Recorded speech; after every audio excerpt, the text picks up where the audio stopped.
In this video, I want to answer the question, what makes a good combat knife? I think you'll find this very interesting. Stick around.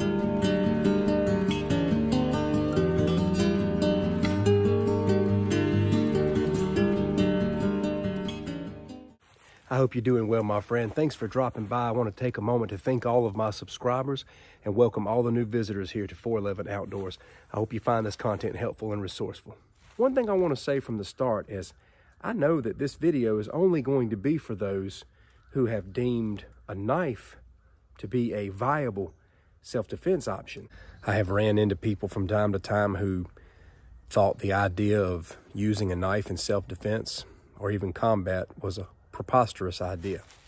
And I have to disagree with them because I don't want to rule out any weapon as a self-defense option. And one of the things that we have to remember about edged weapons is that men fear edged weapons, probably more than bullets in many cases. Now, one thing that I will acknowledge is that using a knife in self-defense has a lot of implications.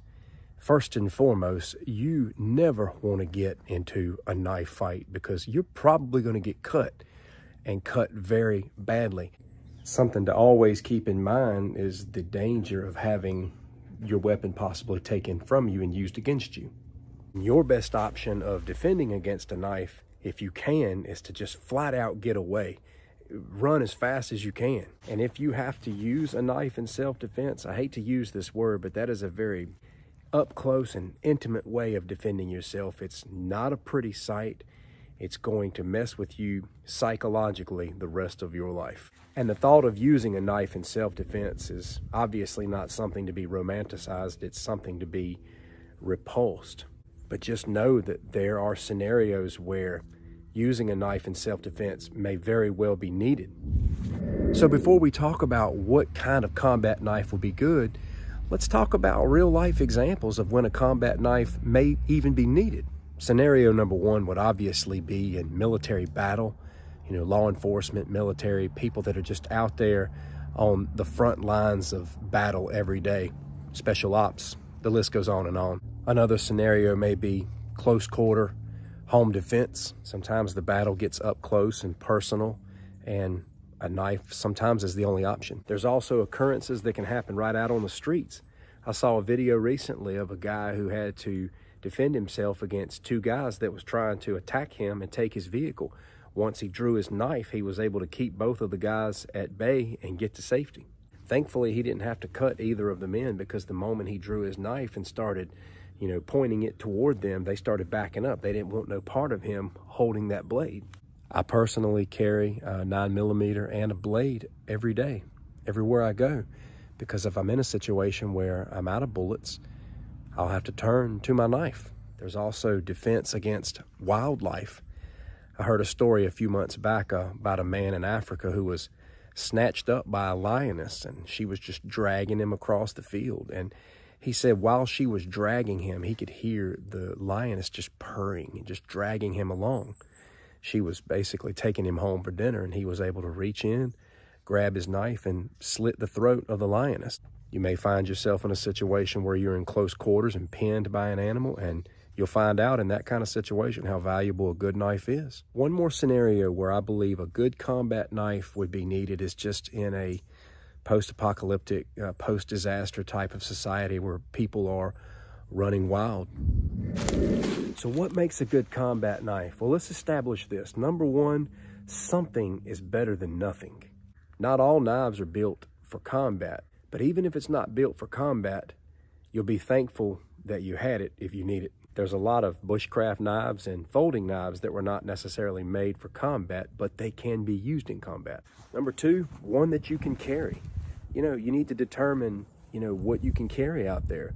Some combat knives just can't be carried in the public square. You can carry them if you want to, but it'll stick out like a sore thumb, and it's not always wise. If you're on the battlefield or a post-apocalyptic society, you can strap the biggest knife you want to your side. But it's good to take time to determine what you can carry publicly, what you can conceal comfortably. I personally like to take around as much knife as I can without it being uncomfortable. Most days I've got my Kyoto Tanto horizontal carry. Companies like UltiClip and Discreet Carry Concepts allow you to attach a pocket clip to your sheath so that you can slide the sheath right down in your pocket and carry a bigger blade a little more discreetly. Or if you just want to let the sheath hang freely, go for it. Just know your state laws. The third thing that makes a good combat knife is the ability to wield it safely. There's several different ways that you can hold a knife. Some people will hold a knife like this, which allows for slicing in this direction, thrusting from many different directions, and some people will hold a knife in reverse grip, allowing themselves to turn in different angles. But you want to be able to use the knife in any kind of handheld position and not put yourself at risk. And I'm going to explain what I'm talking about. I've got two blades that I'm going to use as an illustrated example. This is the Holley Edge Tanto knife. This is a beautiful, gorgeous knife. I reviewed it a while back. I just think it's a beautiful knife to look at. It's D2 steel. It's very solid. I've done a lot with it, and it's still just so solid. But I have a complaint about this knife in particular with regards to its combat ability. Now, with a knife like this, I'm limited to two things, and that is slicing from this direction, just an open slice, or using in reverse grip because I can put my thumb here to keep it secure. But the one area that I'm limited with this knife is in thrusting. I would fear thrusting this knife here or here, because if you run into a bone, if you run into something that causes your hand to slide down the blade, there's nothing with this knife that protects your hand. Now, I do believe the Holley Edge knife here makes a great combat throwing knife. Now, I want to show you my Kyoto Tanto. Although this is small, you can look at it and tell that it's 100% built for a combative situation. It does have some reinforcement to keep my hand from sliding down. And it also has a very anti-slip grip on the handle. Let's talk about a very poster child combat knife, and that is Ka-Bar. You look at the way the Ka-Bar knives are built, it's 100% combat knife, whether it's a larger model or a smaller model. For example, this is the short fighting Tanto knife from Ka-Bar. 100% combat knife. You can see the protective guard for your hand, anti-slip grip. This one in particular is a very strong, slicing, piercing Tanto, and they make different sheaths for this. This is the one that comes with it, but you can get another one that can like hook horizontally to your belt. This is something that you could carry in a public situation and not the big ones that the Marines would carry, in battle. The next element to a good combat knife would be attributes. What attributes does the knife have? There's a lot of blades that are designed for self-defense and combat, but they don't all have the same attributes. There are some last-ditch combat blades, kind of like the very, very short Ka-Bar that you can hook to your belt. That's going to be kind of a slicing weapon. You're not going to be able to stab deeply with that. If you have a bigger combat knife, you can not only have the option of slicing, but piercing, and piercing deep enough to make a difference. You just have to decide what attributes are most important to you and why. Attributes can vary from piercing ability, slicing ability, the ability to maintain. It's just a lot of different things to consider. Lastly, I would say the thing that makes a good combat knife would be being in the hands of somebody who is trained to use it. You need to train with whatever weapon you use. If you carry a firearm on a regular, you need to train with that firearm. If you're carrying a certain knife on a regular, you need to train with that knife on a regular. There's drills that you can practice, even if you're just in your basement, just practicing those drills and practicing moving with your knife and understanding, how it feels in your hand and what it would be like to actually wield it. For a lot of combat knives, most of the manufacturers will make a trainer for that, and you can train with other people. You can, get involved in Kali martial arts and just different things like that to get a little more familiar. We just don't want to fall into the trap of thinking that a weapon's going to work for us just because we're carrying it.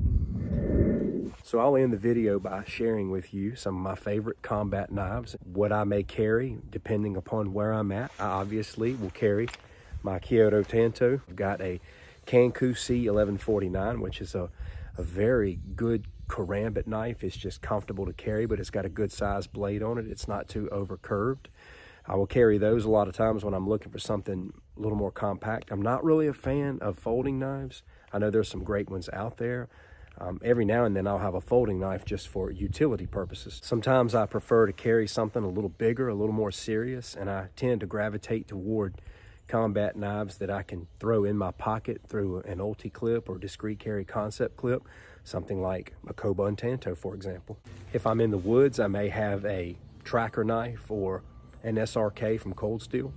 And when I can get the right sheath made for it, I'll be carrying my K-bar around a lot more. My favorite kind of knife is most definitely something that is all-purpose. And as I mentioned in a previous video, you know, out here in the woods, out in the field, I just like tracker knives the best. I just think they're the best in bushcraft. I think they're great in combat. Just so many things they can do, and I like to throw them. But there's so many other blades out there that I love. I also love Tantos, tomato, however you want to say it. But I do believe combat and self-defense is a real part of the knife world, and I wanted to talk about what a good combat knife is, and I hope this has been thought-provoking for you. Take care.